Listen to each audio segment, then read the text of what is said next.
Kabanata 151. Hindi nila inaasahan kahit sa panaginip man lang na kaya ni Leon na talunin ng 8 o 9 na mababanggas na gangster ng mag-isa. At wala pa siyang kahit anong sugat. Hindi ka panipaniwala iyon. Lalong natulala si Bowden. Kinusat-kusot niya ang kanyang mga mata sa hindi makapaniwala. Alam niyang si Leon ay isang katrabaho lamang ni Lily. Hindi niya inakalang ang isang ordinaryong office worker ay marunong lumaban ng ganoon kagaling. Lubos siyang nabigla. Biglang natahimik ang buong lugar. Sobrang tahimik na parang maririnig ang pagbagsak ng karayom. Grabe ang lakas niya unang nakarecover si Lily. Kumislap ang kanyang magagandang mata. Ang itsura ni Leon kanina ay napakaangas at panlalaki. Unti-unting humanga si Lily kay Leon. Oo, ang galing ni Leon, sabi ni na Serena at Jared na parehong tuwang-tuwa. Paano ito posible? Natakpan ni Rizzy ang kanyang bibig sa gulat. Hindi siya makapaniwala. Si Leon noon ay itinuturing niyang walang silbi sa Manson Company. Kahit saktan o sigawan siya, hindi siya lumalaban. Pero ngayon, parang ibang tao na si Leon. Tinalo niya ang maraming matitipunong kalaban ng mag-isa. Ang kanyang presensya ay nakakatakot at kahanga-hanga. Napahawak siya sa kanyang pisngi para tiyaking hindi siya nananaginip. Ang sakit ang patunay na totoo ang lahat. Nakakainis, si Duncan ay kinuyam ang kanyang mga kamao at sumimangot. Siya sana ang magpapasikat, pero siya ang napahiya kanina nang sampalan siya ni Walter. Ngayon, si Leon ang naging bida. Siya ang nagligtas sa dalagang nasa panganib at ninakaw pa ang atensyon ng lahat. Siya ang naging sentro ng eksena. Halatang naiinggit si Duncan. Bowden, ikaw naman, sabi ni Leon na may malamig na ngiti habang papalapit sa tunay na may pakana ng lahat. Ano ang gagawin mo? Tanong ni Bowden na nanginginig sa takot. Huwag kang lalapit pa, natatarante niyang sabi. Pero masyadong nanghina ang kanyang mga paa at hindi siya makatakas. Tinadyakan ni Leon si Bowden at tinapakan ang dibdib nito. Napakawalang hiya mo. Siguro dapat baliin ko ang mga braso mo o mga binti mo para matindaan mo ang leksyon, sabi ni Leon na malamig ang ngiti. Hindi, huwag, natakot si Bowden na halos maihina sa sobrang takot. Bata, huwag kang mayabang, sigaw ni Walter. Babala ko sa iyo, kung gagalawin mo ang kahit isang hibla ng buhok ng pinsan ko, hindi kita palalampasan. Hindi ako papayag. Tumawa lang si Leon. Ang buhay ninyo ay nasa kamay ko ngayon. Ako ang magdedesisyon kung palalayain ko kayo o hindi. Pagkatapos ay tinapakan niya muli si Bowden at may narinig na malutong na tunog. Sumigaw si Bowden sa sakit at tila may nabali sa kanyang buto. Tumigil ka. Nagkamali lang ako sa pagkakataong ito. Kung hindi, hindi ako matatalo sa iyo. Bigyan mo ako ng ilang minuto. Tatawag ako ng tao. Siguradong hindi ka makakaalis ng maayos. Si Walter ay galit na galit at mukhang mabagsik ang kanyang ekspresyon. Kung ganoon, bibigyan kita ng kalahating oras. Tawagan mo kung sino man ang gusto mo. Tingnan natin kung gaano ka talaga kalakas, sabi ni Leon na may pang-aasar. Sa lipunang may batas, kahit nabugbog niya si Walter at ang mga tauhan nito, hindi niya naman talaga sila mapaparusahan ng mabigat. Pinakamatindi na ang mapag-alitan lang sila. Ngunit tila ayaw pa ring matuto ni Walter. Kung maghihiganti ito sa hinaharap, madadami ang pamilya ni Lily. Malaking problema iyon. Malakas si Leon kaya hindi siya natatakot kay Walter, pero ang pamilya ni Lily ay mga ordinaryong tao lamang. Wala silang laban sa paghihiganti nito. Ang pinakamahusay na paraan ay hayaang tawagin ni Walter ang lahat ng kaya niya ngayon. Pagkatapos noon, lubusan niyang ipapakita ang kanyang lakas upang matakot at mawalan ng pag-asa si Walter. Iyon lang ang tamang solusyon. Sige, ikaw ang nagsabi niyan. Huwag kang magsisisi, sabi ni Walter habang tuwang-tuwa. Agad siyang tumawag sa kanyang telepono. Nagulat sina Serena, Lily, at ang iba pa sa ginagawa ni Leon. Leon, baliw ka ba? Lahat sila ay mga taong marahas mula sa underworld. Hindi ka ba natatakot na hinayaan mo silang tumawag ng tulong, sigaw ni Rizzy? Tama si Rizzy, Leon, sa tingin ko dapat tumawag na tayo ng pulis, sabi ni na Serena at Lily na parehong nag-aalala. Huwag na tumawag ng pulis. Wala naman silang ginawang aktwal na pananakit kanina. Pananakot lang ang ginawa nila. Kahit dalhin sila sa pulis, makakalabas din sila pagkatapos ng ilang araw. Walang saysay iyon, sagot ni Leon na umiiling. Natigilan sina Lily at ang iba. Alam nilang tama si Leon. Ang mga tauhan ni Walter ay sanay sa mundo ng kriminal. Kung wala silang mabigat na krimen, wala ring magagawa ang pulis. Kahit walang saysay ang pulis, hindi ka rin dapat nagpapasikat, sabi ni Rizzy na hindi nasiyahan. Akala niya ay nagpapakitang gilas lang si Leon para mapansin ni Lily. Hindi ako nagpapasikat. Gusto ko lang ayusin ang problema para kay Lily. Hindi maganda ang mga taong ito. Baka balikan nila ang pamilya ni Lily sa hinaharap. Ang tanging paraan ay tapusin sila ng tuluyan gamit ang lakas. Doon lang matatapos ang problema, sabi ni Leon ng kalmado. Ano, ibig mong sabihin, maghihiganti sila sa pamilya ko? Nagulat si Lily at namutla. Ngayon lang nila naisip kung gaano kalala ang sitwasyon. Pagkatapos ng lahat, nagbanta na si Walter kanina na mag-ingat sila sa paglabas. At si Bowden ay hindi rin taong basta na lang tatahimik. Patunay ito na hindi mali ang hinala ni Leon. Leon, ano ang gagawin namin, tanong ni Serena habang hinahawakan ang braso ni Leon, na puno ng takot ang mukha niya. Ikaw na lang ang pag-asa namin. Wala na akong ibang magagawa kundi umasa sa iyo. Huwag kang mag-alala, bahagi ako ng dahilan nito, kaya ako ang bahala sa problema ninyo, pangako ni Leon. Ang galing mong magsalita, wala ka namang pera o kapangyarihan. Paano mo aayusin ito? Hindi mo ba iniisip na panalo ka lang dahil marunong ka ng martial arts? Ano bang kalokohan iyan? Sigaw ni Rizzy habang pinapagalitan si Leon. Kahit nakita niya na marunong lumaban si Leon, wala pa rin iyon sa kanya. Kung tatawag si Walter ng mas marami at mas malalakas na tao, hindi rin makakaya ni Leon ang dami nila. Bukod pa roon, kahit makaya pa iyon ni Leon, wala na ang halaga ng martial arts sa lipunan ngayon. Pera ang tunay na kapangyarihan. Ang isang taong walang pera at kapangyarihan tulad ni Leon ay maaari pang makulong ng matagal kung may masaktan siya ng malubha. Sa huli, para kay Rizzy, masyadong inosente at walang muwang ang pag-iisip ni Leon. Mukhang binuhusan ng malamig na tubig ang pamilya ni Lily. Alam nilang tama si Rizzy. Wala talagang kapangyarihan si Leon, kaya hindi magiging madali ang problema. Kung hindi niya ito maaayos, baka siya pa ang mapahamak. Paano pa niya matutulungan ang pamilya nila? Huwag kayong mag-alala, may paraan ako, sabi ni Leon na may kalmadong ngiti. Kahit wala siyang kapangyarihan o pera, may kakilala siya na may impluwensya tulad nina Iris at ang Youngs, o sina Bernard at ang Wicks. Kung hindi niya talaga kaya, maaari siyang humingi ng tulong sa huli kina Iris o Bernard. Ngunit bago pa niya maipaliwanag, biglang lumapit si Duncan ng may kayabangan. Miss Cameron, huwag kang mag-alala. Hayaan mo na ito sa akin. Ako ang bahala dito, sabi ni Duncan habang hinahampas ang kanyang dibdib. Hindi natuwa si Duncan matapos maaga ni Leon ang eksena kanina. Ngayon ay may pagkakataon siya. May malaking problema ang pamilya ni Lily, kaya kailangan niyang sumingit. Hindi niya hahayaang muli siyang matabyunan ni Leon. Ikaw, tanong ng pamilya ni Lily na may pagdududa. Sobra ang yabang ni Duncan kanina, tapos bigla siyang nasampal ni Walter at nagtago lang sa gilid. Kaya hindi na sila basta maniniwala.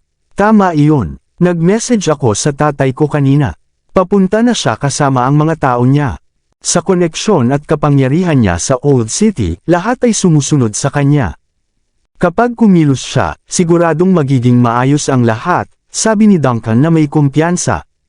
Ang galing! Kung darating ang ama ni Mr. Leonard, siguradong ligtas tayo, sabi ni Rizzy at Richard na tuwang-tuwa. Alam nila ang kakayahan ni Duncan at alam nilang may pera at impluwensya ang ama nitong si Anthony. Tita Serena, mukhang ligtas na kayo, sabi ni Rizzy na excited habang hindi na pinapansin si Leon. Nagkatinginan ang pamilya ni Serena. Hindi sila masyadong nagtitiwala kay Duncan, pero dahil sa reaksyon ni Rizzy, medyo nagkaroon sila ng pag-asa.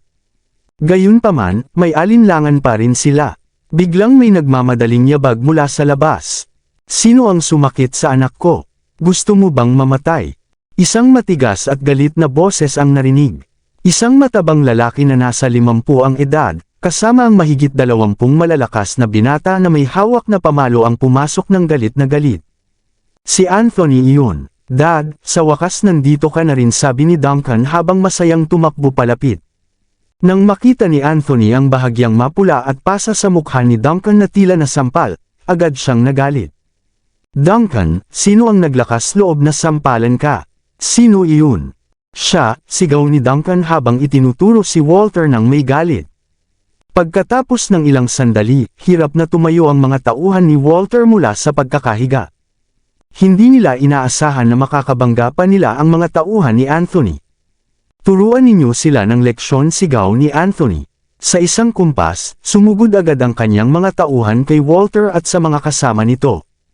Anthony, ako si Walter. Sinasabi ko sa iyo, ang boss ko ay...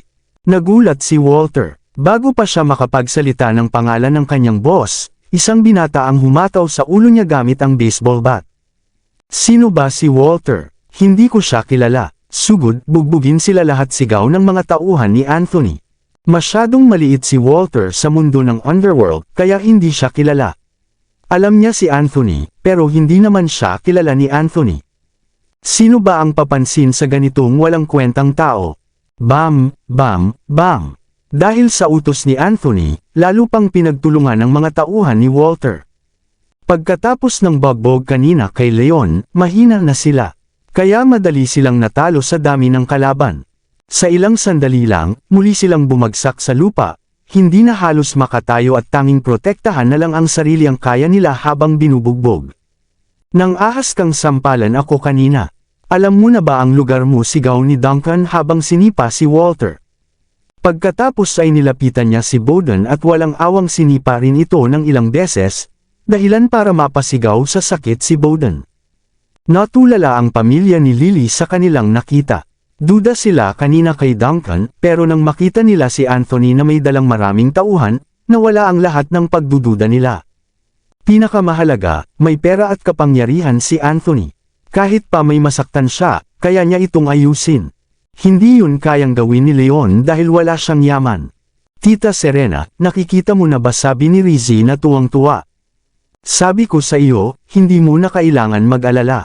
Kahit hindi kumilos si Leon kanina, kaya pa rin ito ni Mr. Leonard. Hindi ako nagsisinungaling, sabi ni Rizzy. Ipinakilala niya si Duncan bilang posibleng manliligaw ni Lily. Dahil sa ipinakitang yabang ni Duncan, labis siyang natuwa. Tama, kahit wala ang lalaking iyon, kaya ko pa rin sana ito.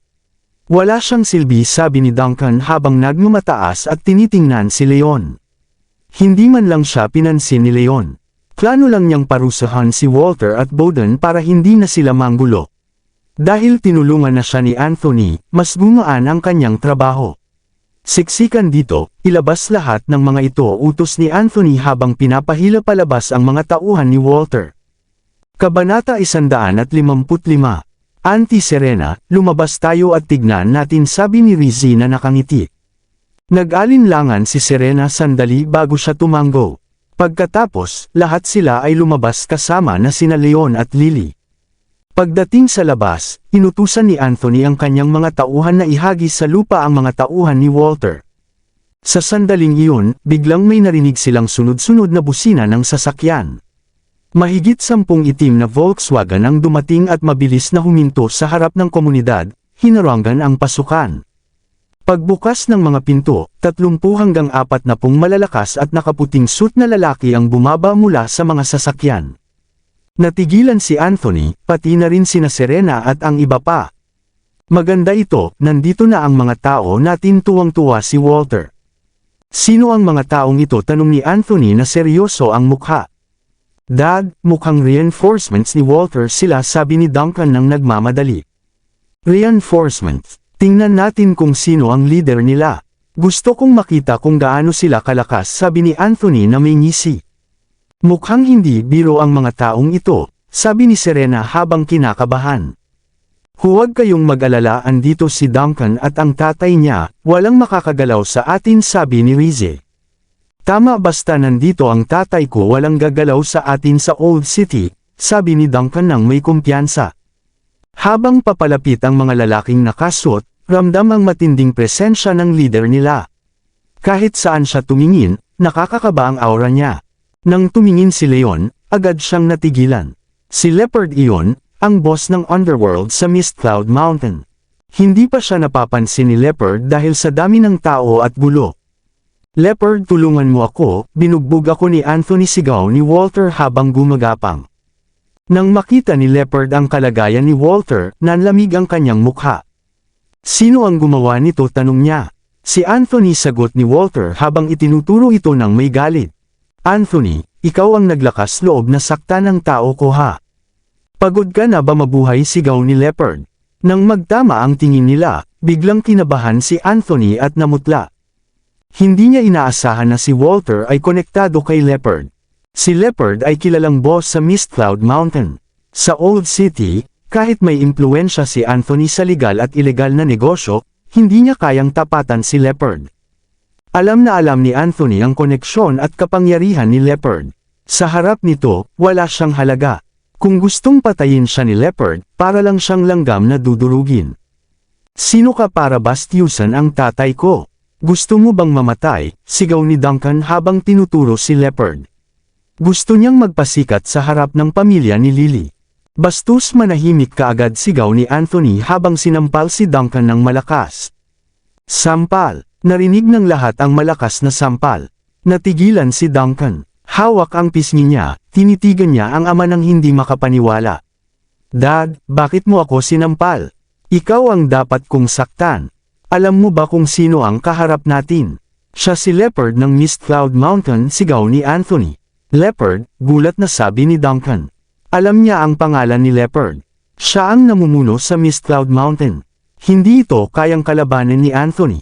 Lumuhad ka at humingi ng tawad, sigaw ni Anthony. Nanginginig si Duncan at agad lumuhad.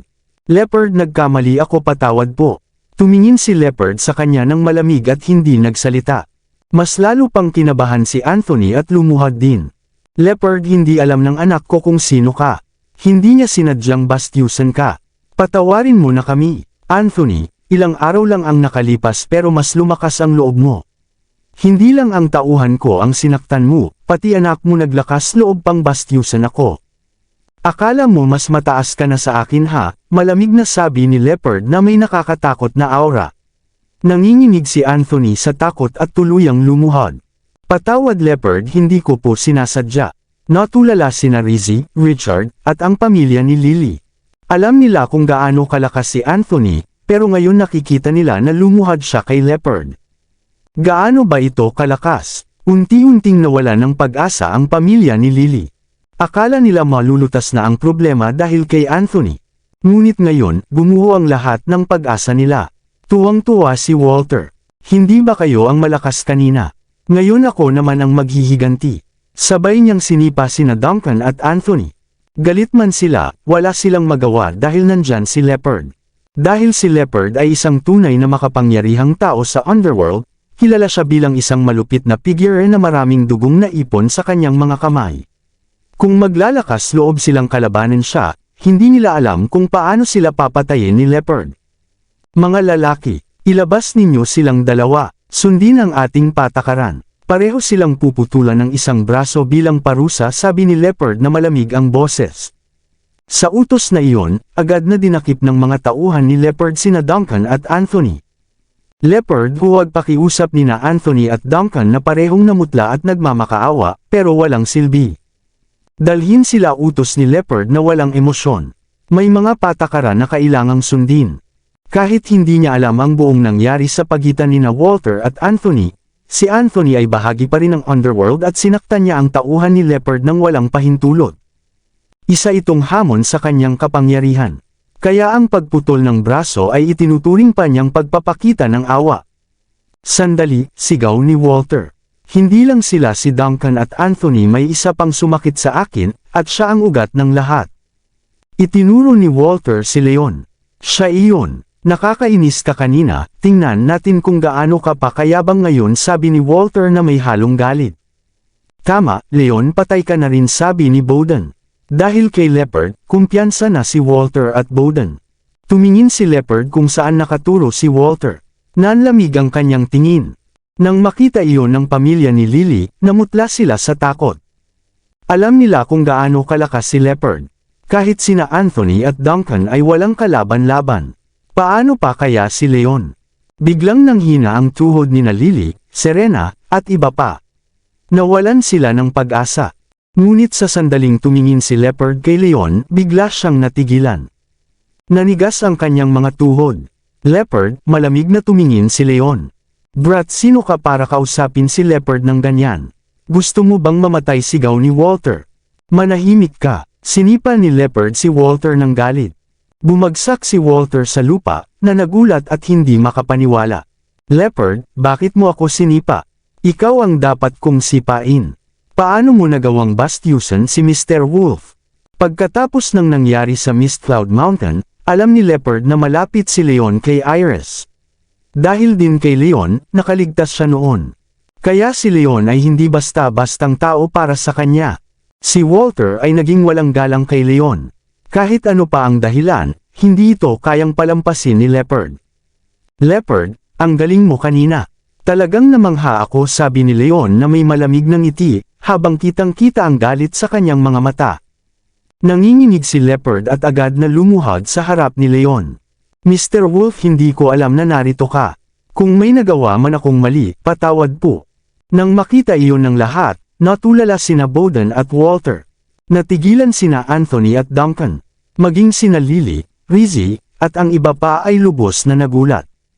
Walang sino man ang makapaniwala na si Leopard, ang kinatatakutan at halos hari ng lugar, ay luluhod kay Leon. Ano ang nangyayari? Posible bang si Leon ay mas mataas pa kay Leopard? Lahat ay nagkatinginan, at kitang-kita ang pagkabigla sa kanilang mga mukha. Si Rizzy ang pinakagulat. Isang buwan lang ang nakalipas, si Leon ay itinuturing na walang silbi sa Manson Company. Lahat ay minamaliit siya. Pero ngayon, parang ibang tao na siya. Hindi lang siya magaling sa martial arts, kundi pati si Leopard na kinatatakutan ni Anthony ay lumuluhod at nagmamakaawa sa kanya. Siya pa ba talaga si Leon? Hindi ito kapanipaniwala. Leopard, akala ko ikaw ay isang taong may prinsipyo. Kaya kita iginalang at ipinagtanggol ko pa noon. Ngayon, mukhang nagkamali ako. Ginagamit mo ang kapangyarihan mo para mangapi ng mga inosente. Hindi ito mapapatawad. Kung alam ko lang, ako na sana ang pumihil sa iyo kahapon, sabi ni Leon na malamig ang boses. Nanginginig si Leopard. Mr. Wolf, pakiusap, patawad. Hindi ako perpektong tao, pero may prinsipyo ako. Alam ko ang tama at mali. Hindi ko kailanman sinakta ng mga inosente, at hindi ako lumalabag sa aking sariling mga patakaran. Hindi yan totoo, sigaw ni Leon. Ang tauhan mo na si Walter ay ginamit ang pangalan mo para mangapi ng iba. Nagulat si Leopard. Walter, ano ang ginawa mo? Galit na sigaw niya. Kasunod nito, sinipa niya si Walter ng malakas at lumipad ito sa hangin. Leopard, hindi ganoon ang nangyari, pakiusap, nagmamakaawa si Walter. Ngunit huli na ang lahat. Mga lalaki, dalhin si Walter at Bowden, putulin ang kanilang mga paa at itapon sa mga aso, utos ni Leopard. Agad silang dinakip ng kanyang mga tauhan.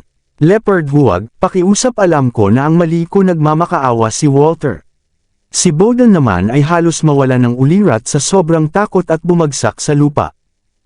Maraming salamat sa lahat ng sumusubaybay. Please subscribe and follow my YouTube and Facebook channel, Filipino Novel. Maraming salamat po. Dalhin ninyo sila, utos ni Leopard na malamig ang boses. Pagkatapos noon, kinaladkad ng kanyang mga tauhan sina Walter at Bowden palabas na parang mga aso. Agad na lumuhad muli si Leopard sa harap ni Leon. Mr. Wolf, marami akong tauhan at hindi ko sila napamahalaan ng maayos. Dahil sa kakulangan ko sa disiplina, nadamay ka pa sa gulo. Pasensya na po. Ngunit ipinapangako ko sa aking buhay, palaging tama ang aking gagawin sa susunod. Susundin ko ang aking konsensya. Bigyan mo ako ng isa pang pagkakataon, pakiusap. Tumingin si Leon ng malamig. Seryoso ka ba? Naramdaman ni Leopard ang bigat ng tingin ni Leon, ngunit hindi siya umiwas. Tiningnan niya ito ng direkta. Sa mga mata ni Leon, mukhang totoo ang pagsisisi ni Leopard. Bumaba ang galit ni Leon. Dahil mukhang tapat ka, bibigyan kita ng huling pagkakataon. Ngunit wala nang susunod pa. Salamat po, Mr. Wolf, salamat. Pangako ko po, lilinisin ko ang aking mga tauhan. Aayusin ko ang disiplina at tatanggalin ang mga salot. Hindi na ito mauulit. Sige, pwede ka nang tumayo, sabi ni Leon ng mas kalmado. Opo, sagot ni Leopard na agad tumayo, ngunit basang-basa na siya ng malamig na pawis sa likod. Leopard, may hihilingin ako sa iyo, sabi ni Leon. Ito si Lily, kaibigan ko. Pakiusap, bantayan mo siya at ang kanyang pamilya. Huwag mo silang hayaang guluhin ng kahit sinong thug sa hinaharap. Dahil ito ang teritoryo mo, kaya mo itong kontrolin. Mr. Wolf, huwag kang mag-alala, ako na ang bahala niyan. Hindi kita bibiguin, sagot ni Leopard agad. Sige, kung wala na, pwede ka nang umalis, sabi ni Leon na nakangiti ng kalmado. Nakahinga ng maluwag si Leopard. Aalis na sana siya nang mapansin niyang nandun pa sina Duncan at Anthony. Nag-alinlangan siya. Mr. Wolf, ano ang gagawin ko sa kanila, tanong niya. Napatitig si Duncan kay Leon. Nanginginig siya sa takot. Naalala niya kung paano niya nilait si Leon kanina. Kung maghihiganti si Leon, siguradong tapos na siya. Mr. Wolf, nagkamali ako kanina, patawad po. Mula ngayon lalayo na ako kay Miss Cameron. Hindi ko na siya guguluhin, pangako niya. Napagtanto niya na si Leon ay mas mataas pa kay Leopard. Kaya hindi na niya kayang kalabanin si Leon sa babae. Agad niyang binitawan ang plano niya kay Lily. Tiningnan ni Leon si Duncan ng kalmado. Wala naman akong interes kay Lily. Kaibigan ko lang siya. At hindi rin ako ganoong klaseng tao na petty sa mga ganito. Sila ay walang kasalanan. Palayain mo sila, sabi ni Leon. Tumango si Leopard at agad pinakawalan sina Duncan at Anthony. Kabanata 160. Salamat. Salamat, Mr. Wolf. Nakawala sa kapahamakan ng magkapatid na Leonards. Halatang emosyonal sila habang paulit-ulit na nagpapasalamat kay Leon. Kung hindi dahil kay Leon, siguradong naputulan na sila ng paa o braso ni Leopard. Malaking tulong ang ginawa niya. Pagkatapos noon, nagpaalam na sina Anthony, Duncan, at Leopard at mabilis na umalis. Nang makaalis ang lahat, saka lang natauhan sina Lily, Rizzy, at ang iba pa. Leon, sino ka ba talaga? Tanong ni Rizzy na hindi makapaniwala. Para siyang nakatingin sa isang estranghero. Ako lang naman ito, sagot ni Leon habang nagkikibit balikat. Pero paano nangyari iyon? Isang buwan lang ang lumipas, paano ka naging ganoon kalakas, naguguluhang tanong ni Rizzy. Hindi mo naman talaga alam kung ano ang mangyayari sa loob ng isang buwan, sagot ni Leon na nakangiti. Namula si Rizzy at napayuko. Naalala niya kung gaano siya kawalang galang kay Leon noon. Pasensya na Leon, sabi niya ng seryoso. Masyado akong naging bastos sa'yo noon. Sana hindi mo masyadong dinibdib. Wala iyon, sagot ni Leon na kalmado. Magkakatrabaho tayo noon ng 3 taon. Kaibigan ka ni Lily, kaya ayos lang iyon. Napabuntong hininga si Rizzy. Napaisip siya na baka matagal na talagang ganito kalakas si Leon, pero dahil minamaliit siya ng lahat, hindi siya nabigyan ng pagkakataon. Leon, salamat talaga sa lahat ng ginawa mo para sa pamilya namin, sabi ni Serena ng taos puso. Nagpasalamat din sina Lily at Jared. Huwag na kayong mag-alala, sagot ni Leon. Kaibigan ko si Lily. Natural lang na tulungan ko kayo. Napangiti si Serena. Mas lalo siyang humanga kay Leon. Sayang lang, divorcee siya. Kung hindi, bagay siya kay Lily. Hayaan na lang natin ang tadhana, sa isip niya. Mom, tara na, kumain na tayo, sabi ni Lily. Dinala niya ang lahat pabalik sa loob ng bahay. Lumamig na ang pagkain, kaya iniinit nilang muli ito. Pagkatapos, sabay-sabay silang kumain at mas naging magaan ang loob ng isa't isa. Sa mga sumunod na araw, abala si Iris sa kontrata ng Wheat Group. Si Leon naman ay pumapasok sa trabaho araw-araw at mabilis na natuto sa gabay ni Gracie. Unti-unting naging payapa ang buhay niya. At sa kabila ng lahat, masaya siya dahil araw-araw niyang nakikita si Iris. Isang umaga, pumasok si Ariel sa opisina na naka-high heels. Leon, mukhang natutunan mo na lahat ng kailangan mo kay Gracie. Simula bukas, sa office ko na ikaw.